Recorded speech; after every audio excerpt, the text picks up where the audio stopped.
Welcome back, ladies and gentlemen, to another episode of the Bull City Coordinators Duke Football Coverage Podcast. You know where to find us, bullcitycoordinators.com. We're on all the socials. I believe all of them at Duke FB Coverage or a reasonable facsimile thereof. And you know where to find our podcast. We are everywhere that you listen on your podcast app of choice. So let's turn to our upcoming overall big picture ACC preview and review from 2023 and 2024. We're going to look at last season and the upcoming season, and we're going to do that with Matthew from the ACC Weekly Podcast. He and Jeff, who has also been on this show a number of times, co-host the longest running independent ACC podcast. They cover all sports, not just football, not just basketball. They talk about everything, and they have wonderful guests. I listen to their show regularly, and you should too. This is, if my counting is correct, Matthew's third appearance here on the Bull City Coordinators podcast. Matthew, how are you, sir? I'm great. Thank you for inviting me on this podcast. I enjoy it a lot. I still say this every time I come on your show, Ben. I want you to bring the Duke football player back. His name escapes me. Who spoke George. who spoke about the national security implications of economic sanctions. It was pretty interesting. It was pretty geek oriented, and I enjoyed it a lot. And I'm probably one of a few out there that really, I know everybody loves your podcast, but I'm one of the few that really particularly enjoyed that one, which tells you how hardcore of a geek I am. Well, I think this summer might be a good time to try to set this up. It seems like we're getting close enough to the upcoming world events in November that would make it worth having a discussion. So it is something that I plan to reach out and follow up on here fairly soon. But with that out of the way, let's just get into last season. Let's talk about the ACC while we still have a conference before Florida State and Clemson get their way and blow it all up. And why don't we talk about ACC football? Give us big picture, overall thoughts on how the conference did last season. Sure. So I was thinking about this before I came on here, and I thought, well, the ACC placed fifth at the end of the season in the bowl game standings. There was a three-way tie for second place, but let's be clear, bowl games like NCAA tournament games are about matchups. So that's not elite, but it's not terrible. I would have liked to have seen a winning record in many of the games. I didn't, for example, like the way I saw Louisville close out the season with Kentucky or USC. I think that was kind of a down. I could give a little bit of a downturn for the conference, I'd say, because they were playing so well up until those games, and the bottom seemed to drop out for the Cards in those two games. I also think that there were some games that I thought the ACC needed to step up for on the big stage. I really wanted to see NC State defeat Kansas State, but on many nights there wasn't enough offense for the Wolfpack. And on the flip side, Clemson seemed to have righted the ship towards the end of this season.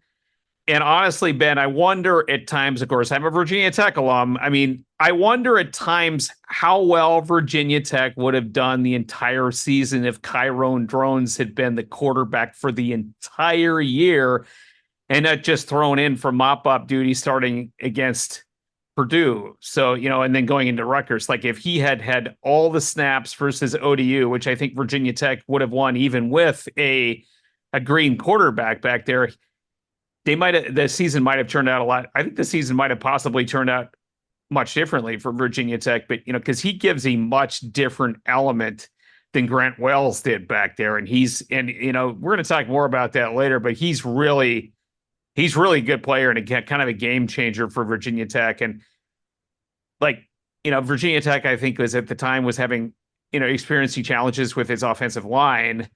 And you need to have a mobile quarterback there at that time to at least give your line time to develop. I mean, sometimes I joke a little bit, and this probably applies to a lot of teams in the ACC who perhaps don't have the depth they want at offensive line. You need to have that mobile quarterback at times to keep that offense alive. I know you talked about the QB situation for Virginia Tech a lot, and I wonder if looking back on that season for the Hokies, that had more to do with coaches finding their way, getting used to being in the conference. Because if I recall correctly, they both had come up from FCS competition and were getting used to kind of what it takes to be at a different level. But I'm not so sure that they're going to have that issue next year. We can talk about that when we get into the schedule lottery.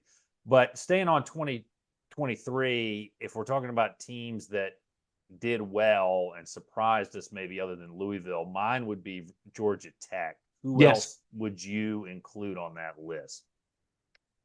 I mean, Georgia Tech was the one I was thinking of. They seem to have found their quarterback in Haynes King. I mean, he's a terrific ball player. I mean, 2023 was really more about disappointments for me in the ACC. I look at North Carolina. I mean, the FBI is probably still sending out a search party for the North Carolina defense, right? I mean, I'm sorry if I sound like I'm being sarcastic here, right? But I mean, there's a lot of teams that really disappointed me, and Mac Brown's never really been able to find that during his tenure at North Carolina. I mean, what happened there once they played Virginia, and then it's almost like you saw the 1930s stock market drop out there at the end of the season. So, I mean, I can't really say that there were too many that really surprised me, but there were more that really perhaps disappointed me. Yeah, I think that's fair, but I think though, Wake was one that maybe didn't do as well as people had hoped. Yeah. We'll talk some more about them coming into this season. The Blue Devils were one, too, that the expectations were sky high, but injuries really derailed that season. For sure. And I mean, I think we can be fair. I was there at the stadium. It was a bad decision on the 4th and 16 or 4th and 18 call to not at least rush 4. Sure. And you think about the dominoes that then fell after that with Leonard getting hurt, and then you've got Beelan as the backup who had this nagging shoulder or arm injury going on, and we'll see what happens coming into this season for the Blue Devils, and we can get to that. But as far as Louisville, Georgia Tech, the big surprises, I think that would be it, right? I mean, there's the good surprise is not like the Clemson falling off kind of a surprise. Sure. Definitely. I mean, I wasn't really going to talk about, I knew you would take the floor on Duke, and I wasn't really going to talk about them much because once they got hurt, once there were some injuries, I didn't expect them to, I didn't expect overpowering things. Plus they had a hard schedule. There was a very challenging schedule for Duke. Like, I think if Duke had a Louisville schedule, it might be much different, right? Louisville kind of had a very favorable schedule last year. And, Duke didn't leave the cupboard bare. They still have some players there for the incoming coach, and we'll talk about more about that later. But I thought that win in the bowl game that you went to, right? That's now, right. Alabama, that you went to, I kept track of that. That was big. That really was a big win, primarily because you had a lot of guys still playing. You had kind of a makeshift coaching staff to some extent. Yes. And you had guys who were, and Troy's a good football team. They've got talent. Yes. I don't think that people really appreciate that. And Loftus showed that. Here are my thoughts on Loftus. He has something about him. He can be very, very good. It takes him a while to settle in, but I feel like with Loftus in those last 7 minutes, that range of the game, if he is your quarterback, you're going to have a chance to win. Maybe the lead up to that, nothing spectacular happens, but those last 7-ish minutes, he can really cook. And I'll be interested to see what happens as we get closer to the decision that gets made for the starting quarterback job this year. Definitely. And one thing I want to add here on Duke, I mean, like it's very easy to go south when you have a coaching change, a team, to mail it in for a bowl game. If you have a coaching change. Duke played hard on every play against Troy. I mean, and that says everything about leadership on the team, right? That you knew you had players that had to stick together and play hard and win together to be successful. And that's why, that's obviously why I thought that was really big, because I don't think there's a lot of teams that really go out there and do that. That was Right. Yeah, I think that you're right. And I think, and one thing I didn't mention about Loftus is he's pretty young. I mean, he was a true freshman last year. So right. if he takes a step this year, he could really, really make some noise as we get closer to what's going to happen in 2024, right? But why don't we stay on 2023 for just one more minute and talk Sure. about, other than the big story about the snub, we'll call it, right? What were the major storylines for you for last season? I mean, obviously you hit this up a little bit. The Carolina collapse with Drake May as your Oh my quarterback is huge, right? yes.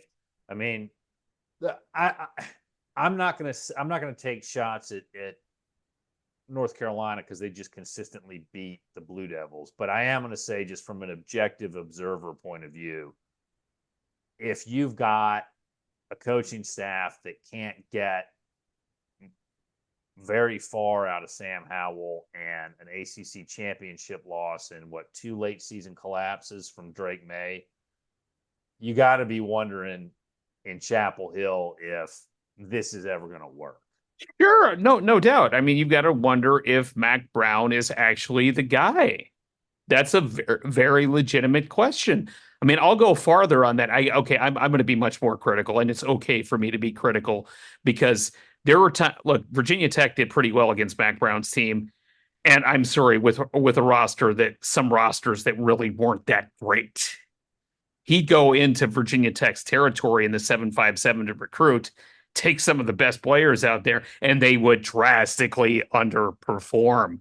And I'm talking about, where do you, let me ask you this, Ben, where do you think good cornerbacks play? Where do you think, Meaning, where do you think good cornerbacks play football in the ACC? in the ACC, well, you're going to be looking at Clemson for a lot of years, has had very good Yeah. cornerbacks. Okay. Where else? Florida State has had some good cornerbacks. Sure. There's one even closer to you. Well, Virginia Tech has had for a long time, but Right.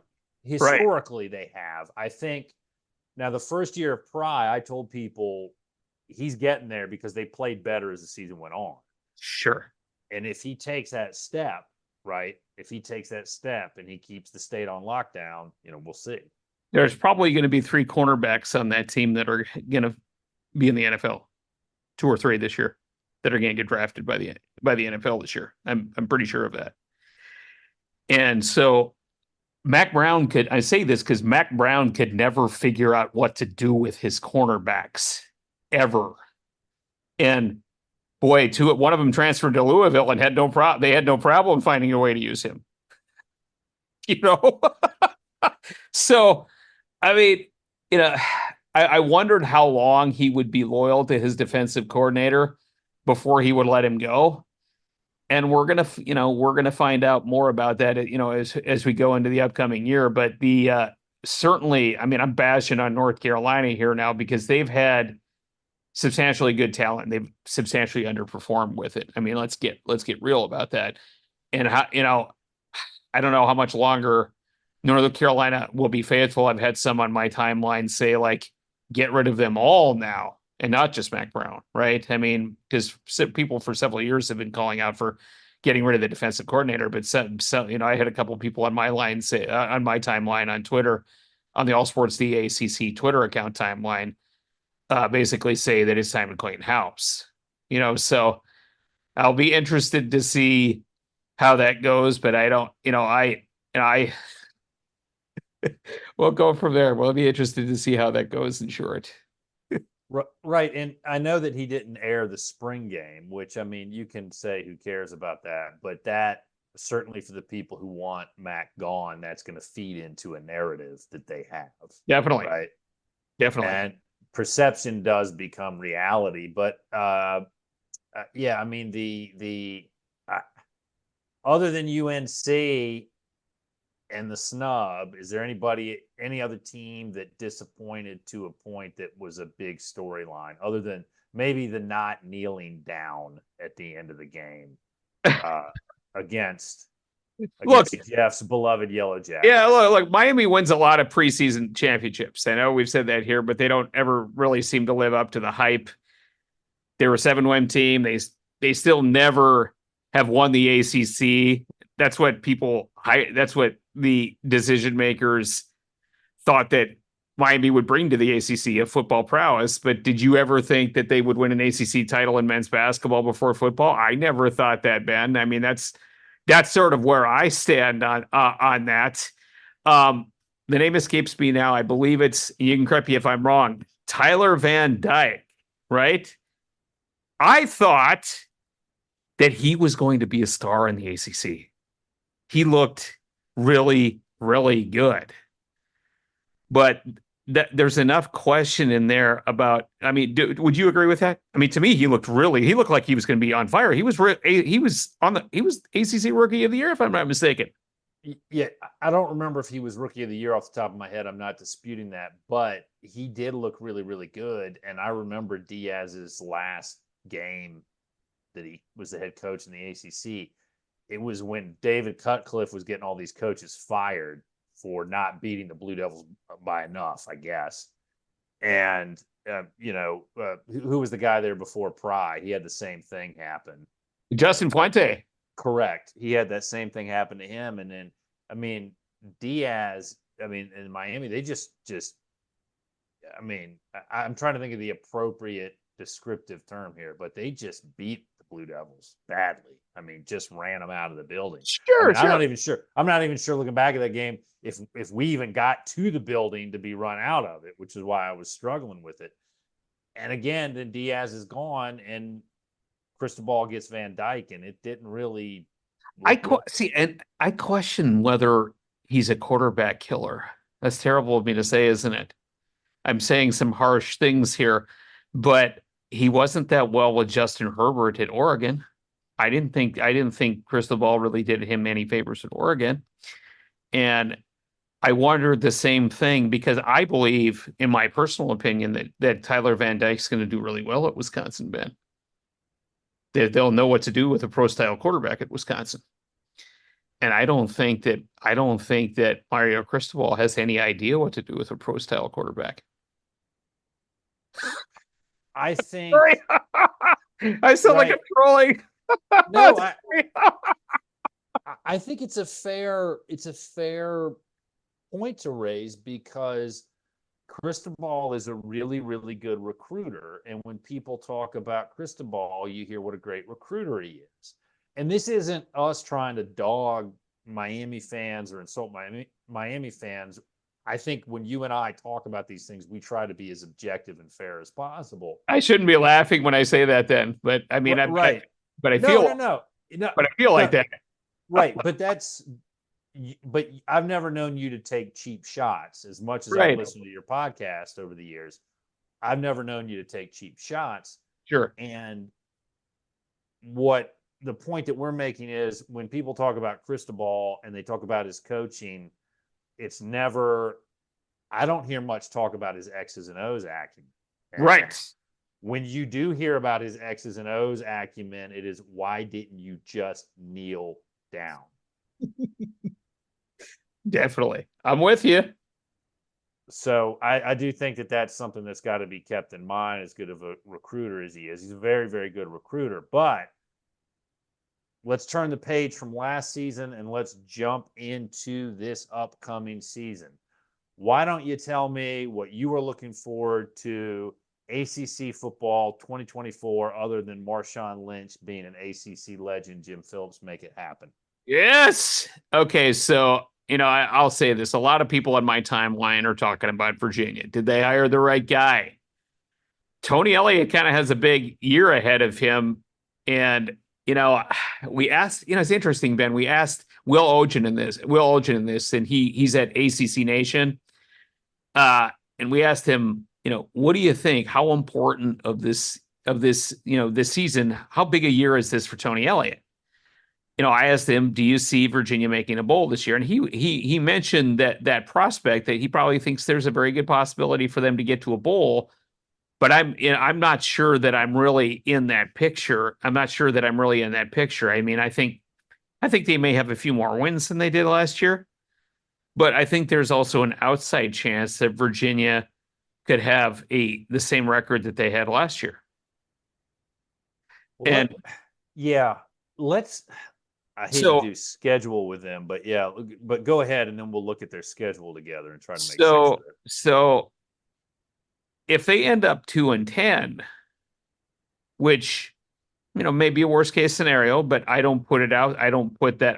Probably not going to pick that. But if they were to end up 2-10 and get humiliated worse than they did last year in Charlottesville by Virginia Tech, because that's a really important part, right? Playing Virginia Tech's really important. The Commonwealth Cup's really important. You live here. The Commonwealth Cup's really important to everybody. If they were to get obliterated by and I don't put that out of the realm of possibility if there are no significant injuries for Virginia Tech because that game's in Blacksburg this year. I think that the AD at Virginia would have a big decision ahead of her about whether they want to continue with him as head coach. So that's a really big storyline for me. So I mean, perhaps you can, if you're interested, you can run through the schedule here and tell me what you think. Well, that's what I wanted to do. Richmond, the first four: Richmond, Wake, Maryland, and Coastal Carolina. And I'm not criticizing UVA with this, but I think their best case scenario there is 2-2. Wouldn't you think? Yeah, and I'll tell you this, I watch FCS football. I'm from Fargo. Richmond is not a doormat, man. That's not a team that's not Virginia better put the brakes on them right away. Put the gas on them right away and put otherwise if that's a third quarter game, late third quarter, fourth quarter game, there's going to be a lot of nervous people in Scott Stadium. So I think they're going to win that game, but I would not take that game for granted. And if I were Virginia, I would not come out of the gate slow, because if you have a confident Spiders team in there in the third quarter, then you have trouble. So I would I think you're probably right. I'd put that at 2-2 being the best prospect there. I think that's probably a fair assessment. And we'll learn more about Wake Forest in the coming weeks when I talk to Connor O'Neill. But Maryland's got MJ Morris, who's a pretty good quarterback. Yes. Coastal Carolina is not an easy out. Then the next four: Boston College, Louisville, Clemson, and the Tar Heels. I think best case scenario on that one is 1-3, right? Yes, I'm with you. All right. And then the last four: Pitt, Notre Dame, SMU, Virginia Tech. They could lose all four of those games. SMU can throw the ball all over the field. Yep. Virginia Tech, I think, is going to be much better than UVA. Notre Dame, they should be pretty good. And Pitt is never an easy victory. That's true. I'm with you. Okay. So cause for concern in Charlottesville. Commonwealth Cup stays in Blacksburg. All right. So what else are you looking for as we head into this season for the ACC? What other football storylines are you looking at? So I did talk about Mac Brown, and I probably talked about him, quite a bit with his defense. But I'm really interested in seeing whether he hired the right defensive coordinator, because if the defense still sucks, Ben, I don't see how Mac Brown can possibly last down there, because he's had. I can't even remember. I'd have to look at the website. I can't even remember how long he's been there. But is this his 7th season? I can't even remember. I honestly, I can't. Honestly, I can't remember. So he's been there since 2019, if memory serves correctly, because 2019. 2018 was the last time the Blue Devils beat the Tar Heels in football. Okay. So It's been a minute. I mean, that's a long time yeah, in the coaching world. you've got to be able to find a defense by at a certain point, and can't just expect to be in these 48, 47 sorts of games all the time, given the talent that you have. And he has to be able to put a defense on the field that's actually somewhat competent. Now, I never thought Bill O'Brien would go to Boston College. I think that's a big deal, and he's getting some NFL assistants in there. So I'm intrigued to see what will happen in Boston College. You talked about SMU a bit. They can throw the ball all over the field. You're absolutely right. I'm excited to see how they're going to compete. I'm also wondering if Clemson has found some downfield threats. They haven't really had that in their offense for a while. And honestly, I've talked about Miami before. A lot of people have them been in their top 15 again. And I'm not going to buy that, Ben, until I see it. I need to see something actually happen for them before I get really excited or hyped about Miami. Now, I'll be fair here. Cam Ward is a good player who's coming in as quarterback. He is really, really super. Like, I saw him play it, because I watch the FCS, I watch it all, right? With being from North Dakota. He played for Incarnate Ward, and he's an extremely good athlete. He played well at Washington State. He almost derailed Washington's national championship hopes. Had it not been for just a miraculous trick play, the Cougars would have won that game.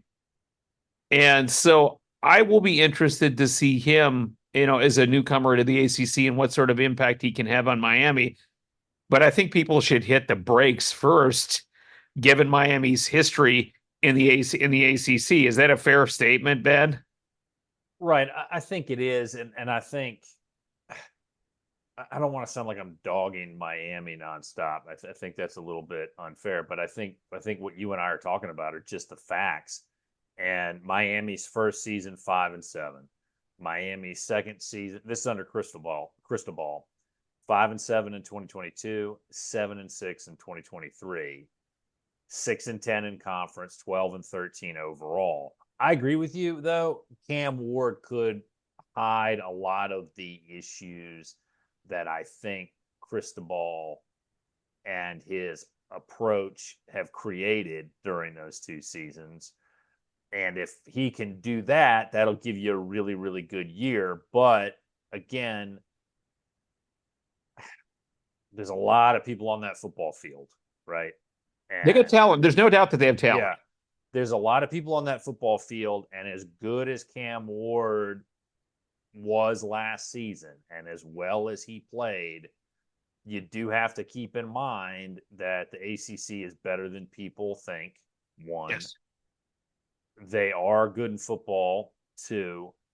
And Miami has been on the struggle bus for a little bit for Miami standards. So, but again, the guy can play. He can really, really play. The question is going to be, can Cristobal coach up to that level?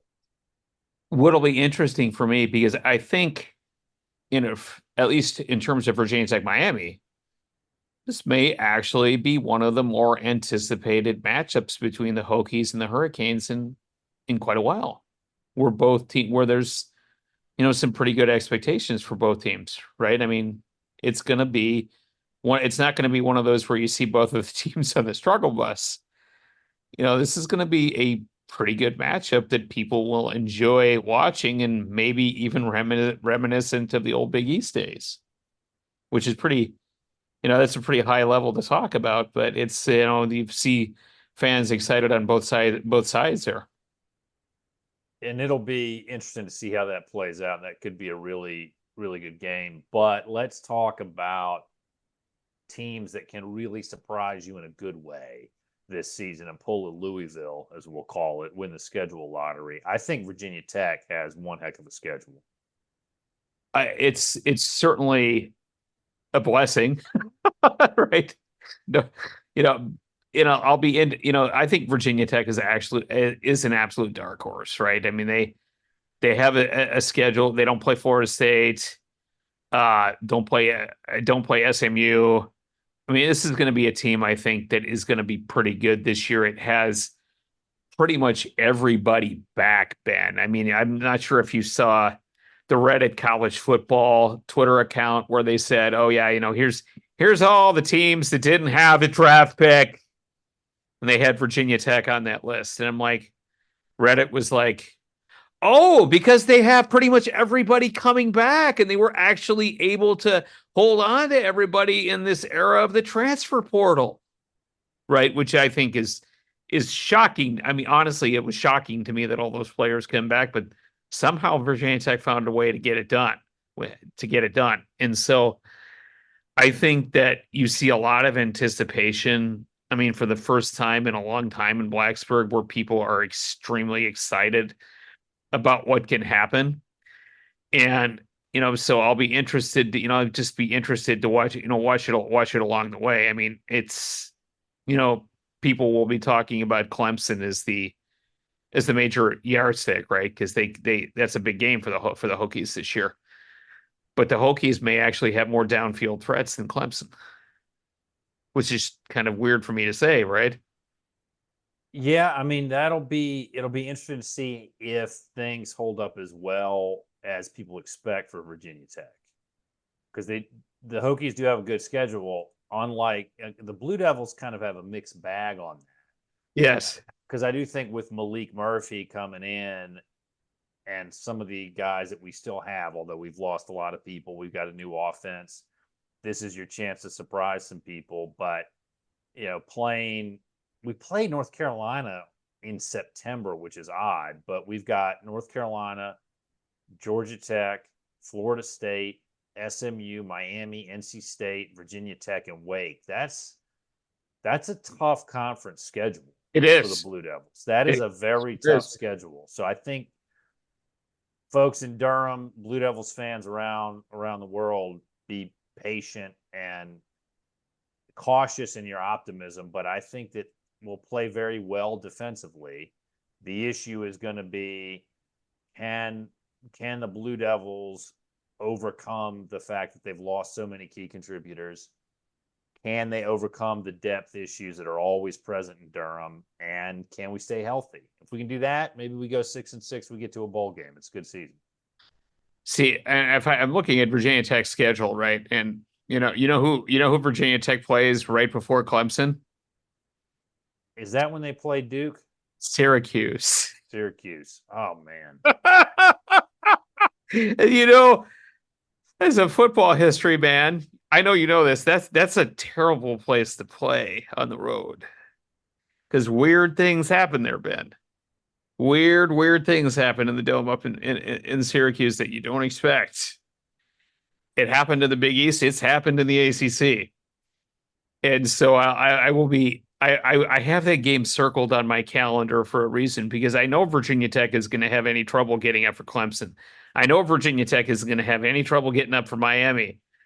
But watching that game in the dome where you feel like the air conditioning's on when Syracuse is playing and where it's off when Virginia Tech is playing. I mean, I'm being a little facetious here, right? I'm joking a little bit.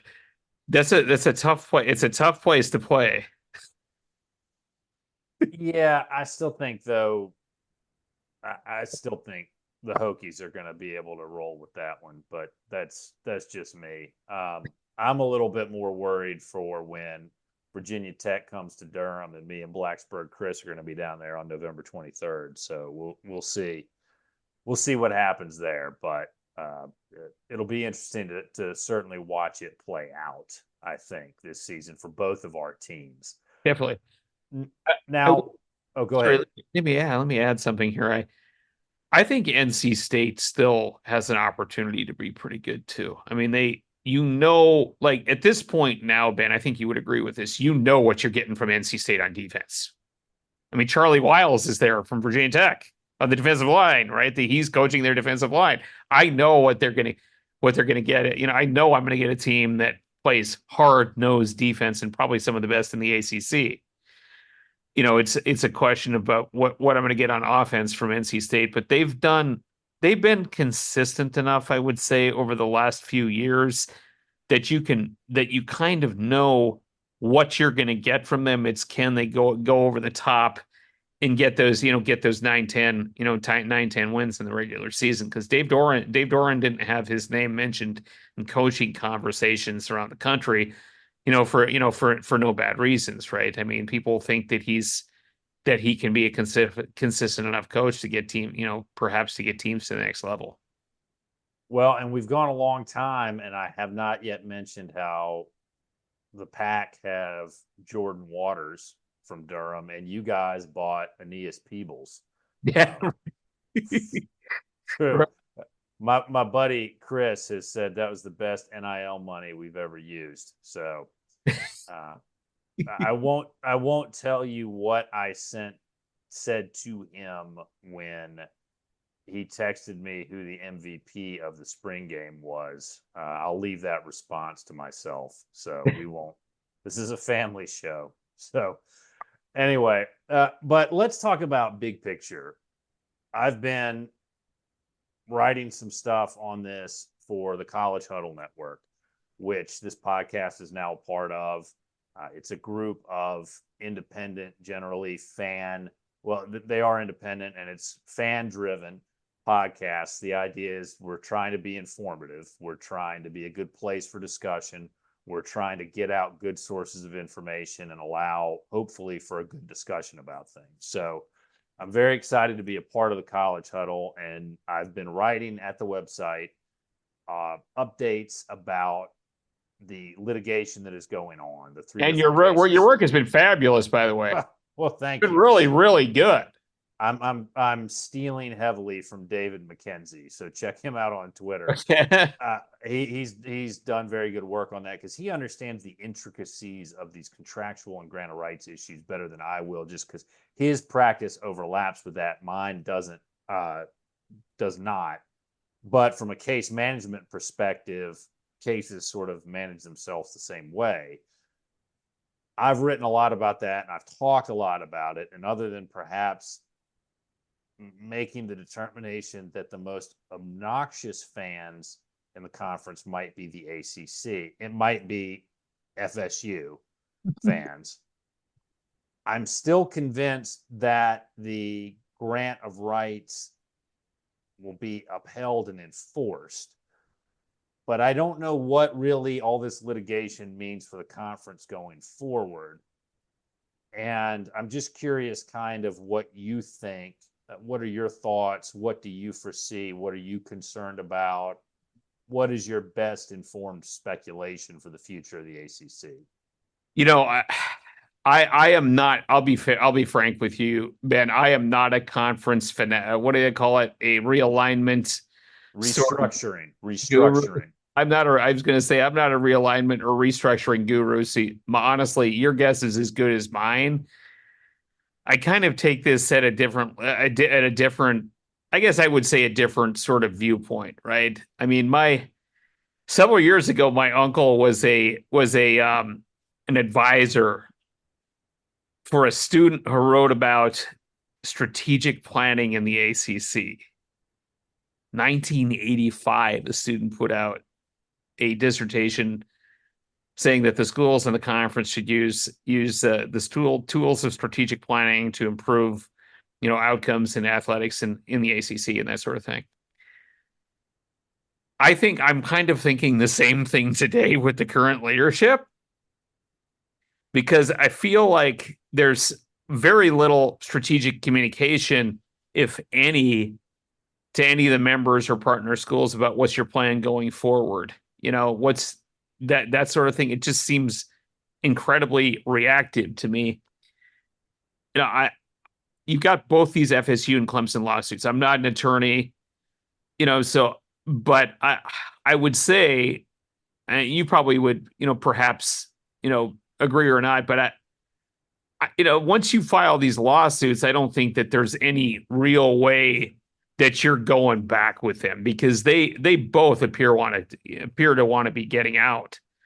So at some point, you're going to be getting to a situation where you find an agreeable solution to everybody else, within the conference, and then you move forward. Now, I don't even I wouldn't even pretend to know what the world will look like and whether the ACC will be in its current format or not, whether you'll be in a situation where you have a championship league and some conferences like bidding for others, whether it's the SEC coming after Duke or Virginia or Duke or Clemson. I couldn't even begin to think about that. I guess I have a question. I guess Duke's AAU I, status, right? I I thought believe so. Yes, from a I believe research so. perspective, Yes. yeah, because I Yeah. know Virginia is, and I'm sure I think Duke is too. And so, the Big Ten tends to like candidates that are sitting at that AAU status. That's a big deal for them, research and federal dollars. But honestly, Ben, I can't even I can't even begin to think how it all plays out because I just don't know. Things like that change on a daily basis. To me, it looks like you've got two conferences that are really trying to dictate the future of college athletics and perhaps leaving some out. And so my only complaint here is that I would like to see our conference commissioner perhaps have more of a strategic message on this is the roadmap that we're going on, and we would like your input. We would at least like some communication because the last time I saw Jim Phillips, like if you see Jim Phillips at the news, Ben, it's like kind of amazing to me to see him quoted in a public article because it so rarely happens. I think when I found him one time quoted, it was 3 weeks before or 3 weeks after the date of the article, and I immediately sent it to you and to Jeff and to everybody because I was like, "Whoa, he did a public appearance," and so this is one thing where it would be interesting for us, I guess. I try to pitch David Teal on this, from the Daily Press. David Teal is good at capturing interviews. I hope he does that this summer. So we can find out what he's thinking. And I know that was a long-winded answer. I'm sorry going off. No, I think the main issue is the ACC. If we look at conference restructuring, the football drives everything. So Sure. Duke is in a very precarious position. I think UVA and Virginia Tech are in better spots, obviously. However, the real issue is going to be what is ESPN going to do by 2/1/25, meaning February 1, 2025. That's the deadline, from what I understand, that ESPN has to extend out this deal. And not knowing a whole lot about how TV works, other than if you are ESPN and you have all the sister channels that ESPN has, you need content and you need it to be cheap and affordable. And this deal is apparently, comparatively speaking, cheap and affordable. I don't think it's as bad of a TV deal as people make it out to be, though. Right? I think you and I would agree that if football ratings drive the dollars for the deal, of course SEC and the Big Ten are going to get more, right? And Definitely. this deal is, I believe, better annually than the Big 12 deal, right? Yes, it sure is. So what do they want? What do they want? They're getting probably what the market says they should get. The problem is the presidents. You go back to strategic vision. They forgot about what I call the LeBron James rule: always maximize your contract value. So they went with a long-term deal. They favored security, and as a result, they had to give up something to get that. And that's why we are where we are today. But the interesting thing for me from a legal perspective is I do feel strongly that the ACC has the better position. Clemson's lawsuit, I skimmed, it's unsealed, partially redacted, amended pleading, amended complaint. I thought it was a more thorough analysis and a better analysis than FSU's, but I still don't think that it prevails. That's just me. Okay. However, you raise, and some other people that I've talked to about this raise other issues about, well, outside of the courtroom, you've got to look at it from more of a marketing perspective, right? How is the marketing battle going? What are the optics of this? And I think that's where, even if this is upheld, I think that the ACC could seriously be in some serious trouble. I'm with you 100%. You're absolutely correct. I just hope that we can find a way to, the only thing I can think there is that we're in a situation where Clemson and Florida State are both going to be out, because once you sue, it's hard to come back to that sort of arrangement.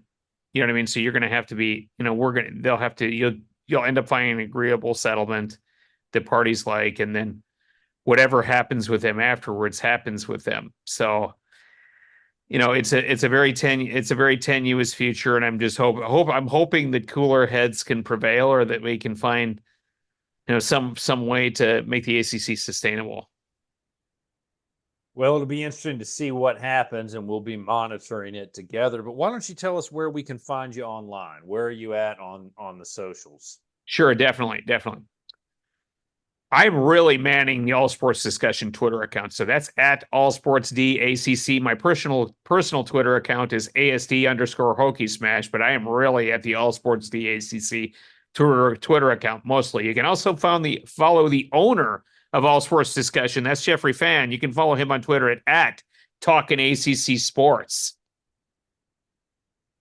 All right. So check those out. They're great accounts. They're good source of information, a wonderful podcast. And you've been on here before, so you know the deal. You get an open mic.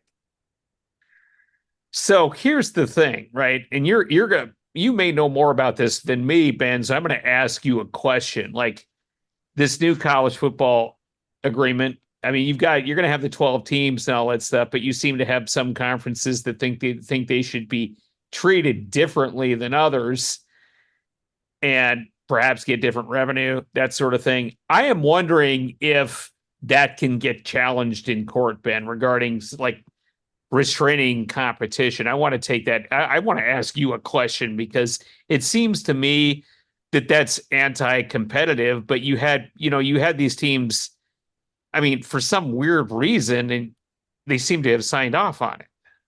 And tell me about this, because I need to learn here myself. I don't know. I mean, we used to have this concept called trusts, and they were viewed as a bad thing. And you had this whole thing about how you wanted an aggressive Justice Department. It's kind of the thing, right? Is I'm not sure. So this is why I think you and I have a problem really talking about what the options are. Okay. Is because we don't know at this stage what it's going to look like. Right. There's so much thrown around. There's so much thrown out there. Have we had a situation where people get relegated? Like the relegation concept from European football is thrown around. Are you telling me if Miami, for example, and I'll stick with Miami because they're in conference, if they were to be in a relegation system and they got relegated, that they would not be filing a lawsuit? I shouldn't even pick Miami. Heck, why don't we do Florida State? They're doing it now, right? I mean, there would be all kinds of litigation. So I don't know what would be agreeable and what would be acceptable. I would think that these kind of contracts would be upheld. I think where it could be problematic is if the NCAA tries to force it from the top down. That's where the real problem is going to come in. Here's the other thing that's going to throw a monkey wrench in it, and this is why I don't like talking about conference restructuring beyond maybe where my team is going to end up or what's immediately going to happen to my conference or the conference that the Blue Devils are in and that the Hokies are in. Dwayne Carter, who's going to the Bills, has a lawsuit going against the NCAA to force it to share revenue and share money, right? If that happens, if these guys get unionized, then what occurs, right? What happens next? That's going to throw another monkey wrench in it. And so what I go back to is this, and how you structure it would require more logistical knowledge and expertise than I have, is you employ the players. You employ the students. You get rid of the NIL, which is a tax on fans, right? And then you say you can't accept money from boosters like you can now. You can get your TV and car dealership deals and all that stuff and product deals like we had intended it to be. But we're going to pay you and we're going to employ you, and then we're not in this mess, right? But I think to answer your question, actually answer it, the sky is the limit on the amount of litigation that we could see crop up over this, over some angry team, justifiable or not. And it's very possible that the team is going to be justifiably angry, right? Anything could happen with that litigation. There would be all kinds of litigation, all kinds of stuff going on. It's all possible. Okay. That's my open mic, is getting a good question for a good question and answer session with you. So I appreciate that, because I just feel like that. I feel like we're opening up a Pandora's box there with it, and I'm kind of disappointed, but I'm disappointed. Well, you've got every right to be, and I look, things have to change. Things do have to change, but it's frustrating to watch this change happen because people who are already making a lot of money at the top just want to make more, and they're not really caring about how it's going to affect the fans or the students. Because, and I know people criticize the addition of the 3 new teams, Calford and SMU. There was a directive to get money. That was the only way to defend Jim Phillips. That was the only way he could get additional money at the top. So I think criticizing the ACC over that is foolish. Okay. Given what we're watching now with the lawsuits that play out, I don't think that was the wrong decision. However, to my point about these schools not caring, is it really in Cal's best interest, Stanford's best interest, and SMU's best interest, those students to come out east? No, of course not. It's not. It just isn't. Right. It absolutely is not. And it's not fair. And it's too much of a burden on them. And the administrators in the Pac-12, to go back to your point, you've talked about this a lot on your podcast, lacking a strategic vision, not realizing what the market was. And that's why we're in this mess. And you've got 2 schools in the Pac-2 without a home, potentially, right? Definitely. Which bring them into the ACC, man. They got good football teams. Bring them in. I'm with you. I'm going to ask you another question for my open mic. How's this? All right. Who do you want to have Duke do a home and home with for football? Give me a team. That's a good one. You know, I've got some bitterness towards Matt Rule for what he did to the Panthers. So give me a couple of years under Manny to get Manny cooking, right? Give him like this year. You're gonna see some recruiting coming in. You know, again, we mentioned Malik Murphy. We'll let him reload after some guys leave. Let's do a home and home with Nebraska. Okay. Let's do a home and home with Nebraska. And all you Panthers fans who still are angry at Matt Rule, pack Wallace Wade, and let's beat the Cornhuskers. That's what I would like to see. That's what I would like to see. I'll give you mine. The University of Washington. I want to see Virginia Tech do a home and home with the Huskies. I would love to get a Labor Day weekend in Seattle for Bumbershoot, the music festival. Give me a little boat ride across Lake Washington where I'm tailgating with the rest of my fan base on Lake Washington before the game. Yeah, that's what I would love to get that. Make that happen. That's a good one. I like that one. That is a good one. And Washington's a good team. It's beautiful country. I mean, I'm all for it. I think that's great. So with that, we're going to wrap up this episode. Matthew, thank you so much for coming on. I really appreciate it. Folks, call in 540-632-0160. Leave us a message. We'll answer your questions. We've got some podcast guests that we're working on lining up now. We've got one interview coming up after this one that we'll post. And as you know, we started the Classical Antiquities Side Quest podcast, which is a podcast without end. So check it out. It took off on YouTube recently. One video got such a big hit about Belisarius, well, about whether there was an actual Byzantine Empire. That term wasn't used at the time. YouTube's algorithm caught the viewing of that being up so high and dropped an ad in front of it. So I assume I'll get a check at some point. We'll see. But check us out on our YouTube channel. Check us out anywhere you get your podcasts. You know where to find us. Thank you all so much for listening. And as always, go Duke.